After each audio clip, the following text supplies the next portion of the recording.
честь 70-летия со дня окончания Второй мировой войны компания Wargaming совместно с Браво 369 и Русавиа воссоздадут исторический перелет по трассе Алсип.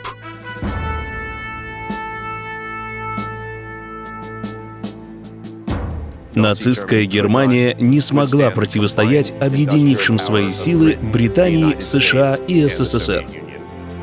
В Смитсоновском институте сегодня обсуждается проект «Авиатрасса Аляска-Сибирь».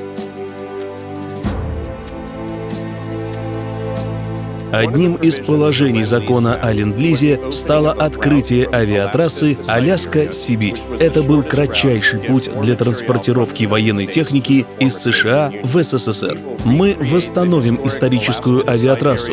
Несколько самолетов вылетят из США и через Берингово море и Сибирь направятся в Москву. Именно так и было во Вторую мировую с 1942 по 1945 год. Сибирская трасса, она и в те годы была достаточно сложная, потому что это достаточно необжитое пространство, достаточно большие расстояния между аэродромами. В случае какой-то поломки это проблема найти площадки для аварийной посадки. Две ключевых машины программы — Пи-39 «Аэрокобра» и Пи-63 «Кинг Кобра». Советские пилоты доказали, что на таких машинах способны творить чудеса. На «Кобрах» воевал такой ас, как Ричкалов, Амедхан, ну и множество других летчиков, героев войны. Покрышкин, например, на ней с использованием подвесных топливных баков успешно перехватывал транспортные юнкерсы над Черным морем.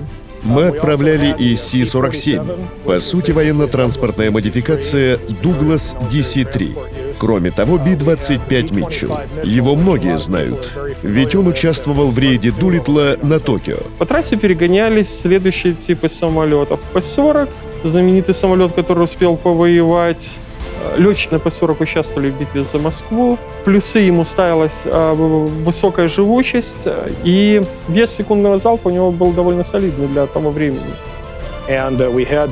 Вот еще AT-6 «Texan», предназначавшийся для повышения летной подготовки. Он тоже полетит. Его называли «закалка пилотов». 2-3 часа в AT-6 — тяжелый физический труд. По воспоминаниям ветеранов, американцы, которые готовили самолеты к перелету, очень тепло относились к летчикам, к Советскому Союзу, к его борьбе. Это было хорошее боевое братство. И это, кстати, позволяет верить в наше общее будущее. Я уверен, что проект вызовет живой интерес в сообществе Wargaming.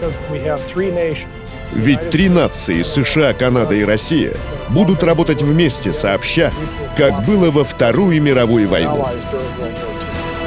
Следи за проектом «Аляска-Сибирь» на сайте alsip.org.